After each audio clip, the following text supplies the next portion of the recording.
My fiancée accidentally sent me a message meant for her AP. It was nothing but a cold, detailed list of my every flaw. I stared at the screen in shock, then replied with one word. Noted. I shut the phone, grabbed a bag, packed it in under 5 minutes, and disappeared. When she got home, the place was empty.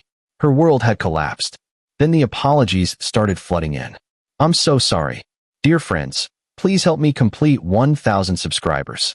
Your one subscribe is very important to me. Thank you. I'm 29, and until 3 weeks ago, I thought I had my life figured out. Engaged to the woman I'd been with for 4 years, wedding planned for next spring, house we'd just closed on 2 months prior. Everything was on track. Her name was Rebecca, and I genuinely believed she was my person. The message came through on a Tuesday afternoon. I was sitting in my home office, reviewing some reports, when my phone lit up. Rebecca's name flashed across the screen. I smiled instinctively. She usually sent me funny videos or asked what I wanted for dinner. But this message was different. Okay, so here's what I'm dealing with. He never plans anything spontaneous anymore. Everything has to be scheduled. He's gotten comfortable and boring. The sex is predictable, same routine every time. He makes decent money, but he's not ambitious like you. He'll probably stay in that same position for years. His friends are all married with kids now, so our social life is dead. He started doing this thing where he chews with his mouth slightly open, and it drives me insane. And honestly, I think he's gained like 15 pounds since we got engaged. I love him, but I'm not in love with him anymore. Does that make sense? I read it 3 times. My hands went cold. AP. Affair partner. I'd spent enough time on Reddit to know the terminology. I sat there for maybe 2 minutes, just staring at the words. My brain was trying to process, to find an alternate explanation. Maybe it was a joke? Maybe she was helping a friend workshop a breakup speech? But no, the details were too specific, too accurate. I had gained some weight. I did prefer planning things. Our sex life had fallen into a rhythm. I thought a comfortable one. I typed back. Noted. Then I turned off my phone, pulled a duffel bag from the closet, and started packing. Clothes, toiletries, laptop, important documents. I moved mechanically, like I was following a checklist.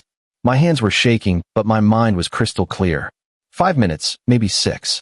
I grabbed my keys, took one last look at the bedroom we'd painted together last month, this soft gray she'd loved, and walked out. I drove to a hotel near the airport. Extended stay, nothing fancy. Checked in under my name. Paid for a week up front with my personal credit card, not the joint account we'd opened for wedding expenses. Then I turned my phone back on. 43 missed calls. 60-something texts. The notifications kept pouring in, my phone buzzing like it was having a seizure. Rebecca. Oh my God. Rebecca. Please, that wasn't meant for you. Rebecca. I can explain everything. Rebecca. Where are you? Rebecca. Baby, please answer me. Rebecca. I'm coming home right now, we need to talk. I silenced the phone and opened my laptop instead. First, I changed all my passwords. Email, banking, everything. Then I called my bank and removed her access to my personal accounts. We'd kept our finances mostly separate. Thank God. Just that one joint account for shared expenses and the wedding fund. She couldn't touch my main savings. By evening, the messages had evolved into full panic mode. Rebecca, I came home and everything's gone. Rebecca, your clothes are gone. Your laptop, where are you? Rebecca, please don't do this, we can work through this. Rebecca, it didn't mean anything, I swear. Rebecca, I'm so sorry, I'm so sorry. Rebecca, can you at least tell me you're safe? I finally responded around 8 p.m. I'm safe. Don't contact me again. I'll be in touch about the house. My phone rang immediately. I declined the call. It rang again. Declined. This went on for 20 minutes before it finally stopped. Update 1. I didn't sleep that night. Just lay there in the hotel bed, staring at the ceiling, replaying the entire relationship in my head, looking for signs I'd missed. There had to have been signs, right? About 3 months ago, she'd started going to yoga classes on Tuesday and Thursday evenings. She'd joined this new book club that met every other Sunday. She'd gotten more particular about her appearance, new workout clothes, started wearing makeup to run errands. I'd thought she was just feeling good about herself. Supportive boyfriend that I was, I'd encouraged it. God, I was stupid. Wednesday morning, I called out sick from work. I couldn't imagine sitting in meetings, pretending everything was fine. Instead, I started making calls. First to a lawyer. Got a referral from a college buddy who'd been through a divorce. Made an appointment for Friday. Then I called my brother, Nathan. She cheated, I said when he picked up. No preamble, no build-up. What? Rebecca? Are you sure? I read him the message. Word for word. Holy shit, he breathed. Where are you right now? Hotel near the airport. I'm not going back there, Nate. I can't look at that house, at our stuff. Knowing she was. My voice cracked. First time I'd actually felt the emotion breaking through the numbness. Come stay with me and Qley, he offered immediately. We've got the spare room. Stay as long as you need. Thanks, but I need to be alone right now. Process this. Okay, but I'm here. Anytime, day or night. You need me to go over there and get more of your stuff? Not yet. I'll figure it out. Rebecca's messages continued throughout the day. She'd shifted tactics. Now they were long, rambling paragraphs about how she'd made a terrible mistake, how it was just an emotional affair that never got physical, sure, how she'd been confused and scared about the wedding. Classic cheater playbook. One message stood out. I know what I wrote was awful, but I was venting to someone who doesn't know the real us. You know, I don't actually feel that way about you. I was just being dramatic. That one actually made me laugh. A bitter, hollow sound in the empty hotel room. She didn't feel that way. She'd written it with such specific detail, such casual cruelty. That was the truth. Everything else was damage control. Thursday afternoon, her mother called me. I'd always liked Patricia. We'd had a good relationship, or so I thought. I answered. Hello, Patricia. Oh, thank God you picked up. She sounded frantic. Listen, I don't know what happened between you two, but Rebecca is absolutely beside herself. She's been crying for 2 days straight. Whatever it is, can't you both just sit down and talk about it like adults? Did she tell you what happened? She said you had a misunderstanding, that she sent you something she didn't mean. She sent me a detailed list of everything she hates about me. I interrupted, my voice flat. A message meant for the man she's been having an affair with. She called me boring, unattractive, and unambitious. She said she's not in love with me anymore. That's not a misunderstanding, Patricia. That's the truth accidentally delivered early. Silence on the other end. Long, uncomfortable silence. I didn't know it was that bad, she finally whispered. Neither did I. I'm sorry to drag you into this, but I won't be attending any family dinners in the foreseeable future. Take care of yourself. I hung up before she could respond. Update 2. Friday's meeting with the lawyer was enlightening. His name was Richard Chun, mid-40s, sharp suit, sharper mind. He listened to everything without interrupting, occasionally taking notes. Good news is you're not married yet, he said when I finished. Bad news is you jointly own property. When did you close on the house? September 15th. About 7 weeks ago. And you're both on the mortgage? Yeah. Equal ownership, both names on the deed. He leaned back in his chair. Okay. In this state, you've got options. You can buy her out. She can buy you out. Or you force a sale and split the proceeds. Given that you've only owned it a short time and presumably haven't built much equity, a sale is probably cleanest. I want nothing to do with that house. Understandable. I'll draft a letter to her formally requesting we put it on the market. In the meantime, I strongly advise you don't return to the property alone. If you need to retrieve belongings, bring a witness. Document everything. We discussed the joint account.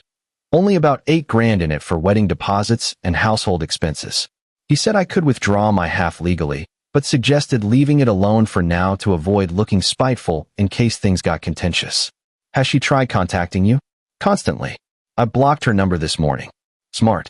Keep all previous messages though. Screenshots, backups, everything. If she escalates, we'll need documentation.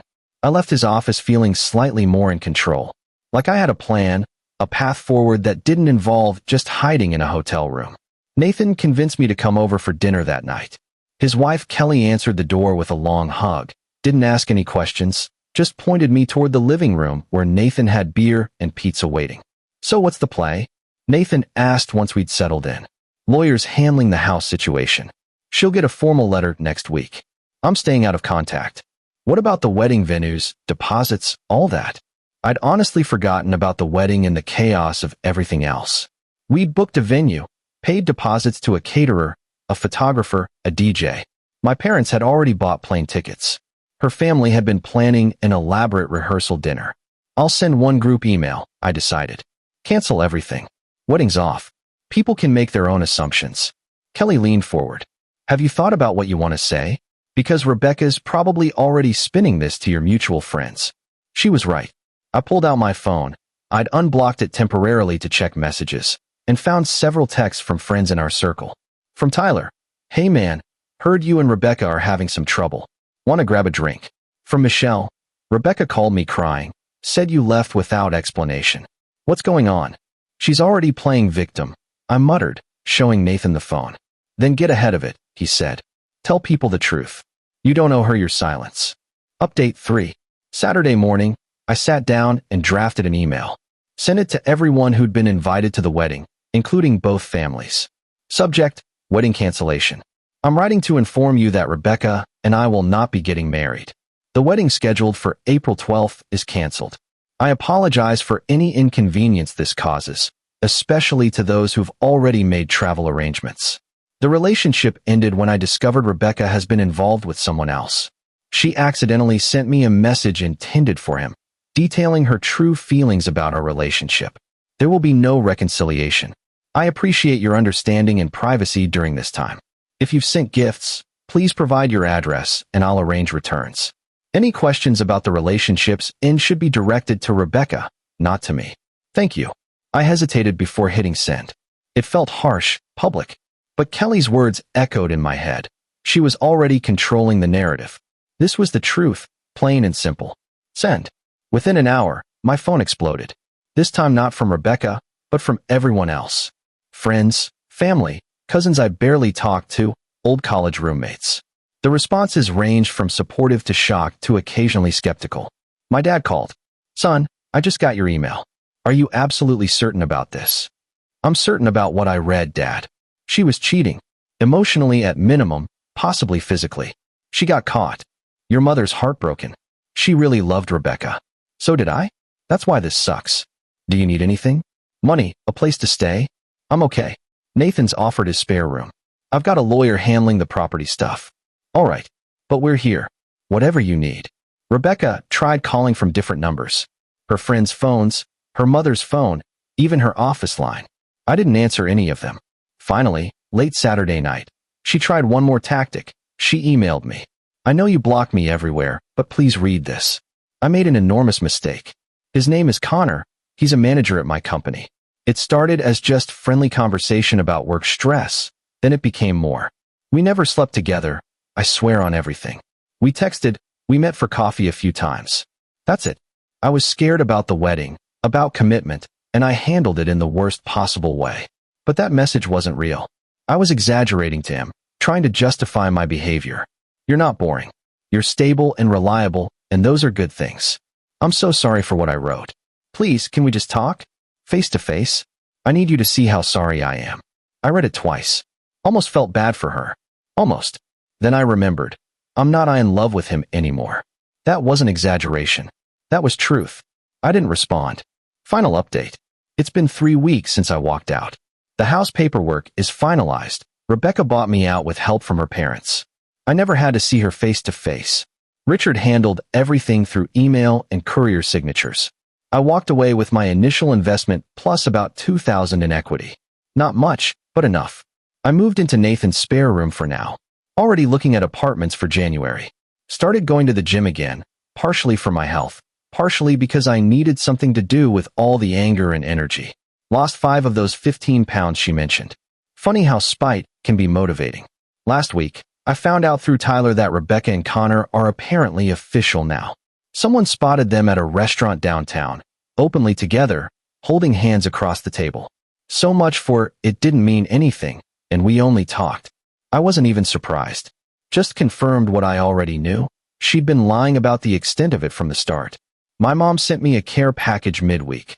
Homemade cookies, a warm blanket, a card that just said, I love you, and I'm proud of how you're handling this. Made me cry for the first time since this whole thing started. Not sad crying exactly. Just releasing everything I'd been holding in for weeks. That knot in my chest finally loosening. Some mutual friends have reached out, trying to play mediator. Maybe you should hear her out. People make mistakes. 4 years is a long time to throw away. I shut those conversations down fast. 4 years is a long time. long enough that she should have communicated her unhappiness before shopping for my replacement. Work has been weird. People know something happened. I took those days off. I'm clearly not wearing my engagement ring anymore. My whole demeanor changed. My boss pulled me aside Thursday, asked if I was okay, if I needed more time off. I told him I'm better staying busy. He nodded, didn't push, just said to let him know if that changes. I'm not okay yet. Some days are harder than others. I'll be fine, going about my day, and then I'll see something that reminds me of her. A song on the radio, a restaurant we used to go to, someone wearing her perfume. It hits like a punch to the gut all over again. But it's getting easier. Slowly. The gaps between those moments are getting wider. A few people have asked if I regret the way I handled it. Walking out without a conversation, making the cheating public, refusing all her attempts at reconciliation. Honestly, no. She didn't accidentally send me that message. The universe did me a favor. I got to see exactly how she really felt before I married her, before we had kids, before I wasted more years on someone who was settling for me while looking for something better. That message was the truth. Everything that came after was just damage control and manipulation. I deserve someone who thinks I'm enough, who doesn't need to vent to another man about my flaws, who's actually in love with me, not just comfortable. Edit 1. To everyone asking about the engagement ring, it was my grandmother's. I had Nathan retrieve it from the house while Rebecca was at work. It's back in my family's possession where it belongs. She tried to claim she wanted to keep it for sentimental reasons. My lawyer shut that down immediately. Edit 2. Connor is apparently going through his own divorce now. His wife found out about Rebecca when my wedding cancellation email somehow made its way to her. Guess karma works fast. They deserve each other. Edit 3. For those wondering about the wedding deposits, we lost about $4,000 total in non-refundable costs. Rebecca tried to claim I should cover it all since I ended things. My lawyer sent one email pointing out that infidelity caused the ending, and she backed down. We split it 50-50.